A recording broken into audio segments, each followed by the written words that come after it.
So, picture this.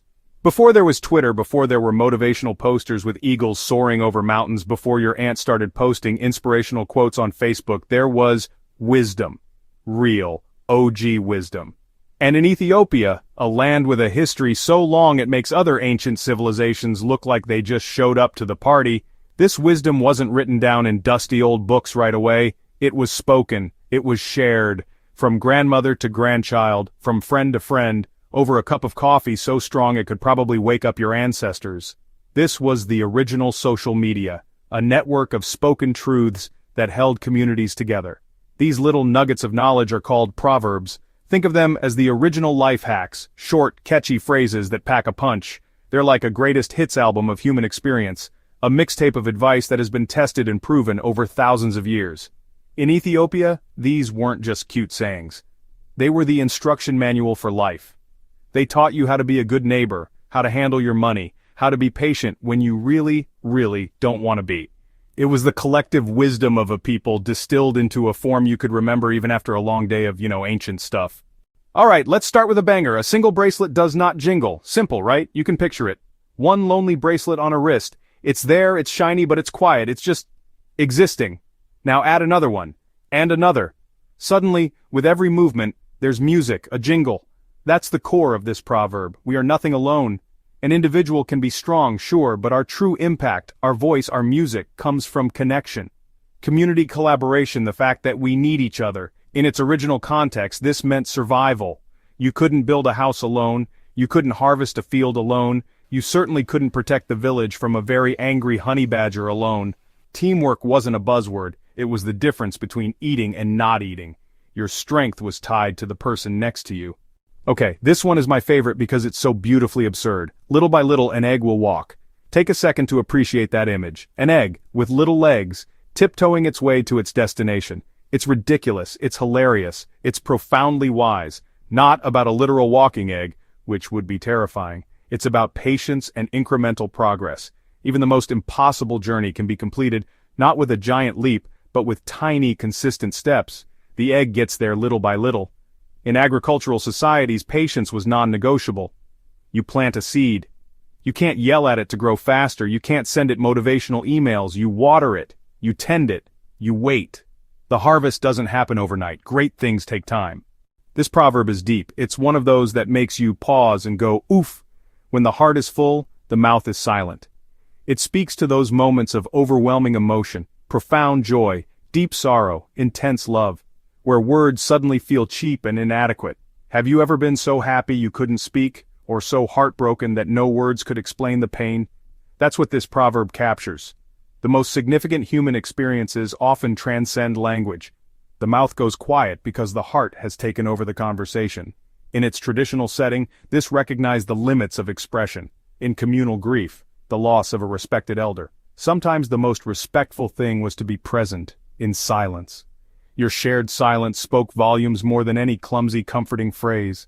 This one is as direct as it gets. He who conceals his disease cannot be cured. It's a straightforward truth from the world of medicine, but its wisdom goes deeper than physical health. If you have a problem and you hide it, you can't get help. If you don't tell the doctor your arm hurts, they can't put a cast on it. The proverb is a plea for honesty and healing. Hiding a problem doesn't make it go away, it lets it fester in the dark. In a small Ethiopian village, this taught community reliance. Your disease might not be illness, a failing crop, a family dispute, a personal struggle. Hiding it out of pride isolates you. If you spoke up, the community could rally. Bring this into our Instagram-filtered lives. We're masters of concealing our disease. Not just mental health too. Debt, loneliness, professional failure. That's how the light and the help gets in. Section 6, Proverb 5. The fool speaks, the wise man listens. 2 ears, 1 mouth, do the math. This is a classic you see versions of all over the world, but honestly, the Ethiopian take is so beautifully blunt. The fool speaks, the wise man listens. It's a simple equation. On one side you have the fool, constantly talking, filling every silence, convinced that the most important voice in any room is their own. On the other side, you have the wise person, who understands that you don't learn anything while you're talking. We have created a global stage, where everyone has a microphone. Social media comment sections, round-the-clock news, it's a symphony of speaking. Everyone is broadcasting and very few people are tuning in. We talk past each other. Section 7, Proverb 6.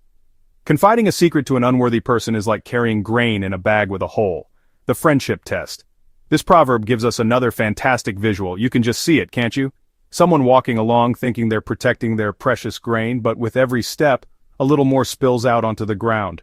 By the time they reach their destination, the bag is empty. It's a perfect and slightly painful metaphor for misplaced trust.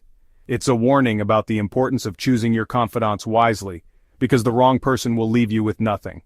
In the small, interconnected communities of ancient Ethiopia, reputation was everything. A secret wasn't just juicy gossip, it could be information that could affect someone's livelihood, their marriage, or their standing in the village. We live in an age of oversharing. We spill our grain all over the internet for strangers to see. The one you tell something to in confidence, and by the next day, it's a topic of conversation in your group chat. Check the bag for holes first. Section 8, Proverb 7. Coffee and love are best when they are hot. Seize the moment. This proverb is pure poetry. Coffee and love are best when they are hot. It's so simple, so sensory, and so true. Everyone knows the disappointment of a lukewarm cup of coffee. It had potential, but you waited too long, and now it's just a sad brown liquid. The proverb extends this everyday experience to love. It's a call for immediacy and passion.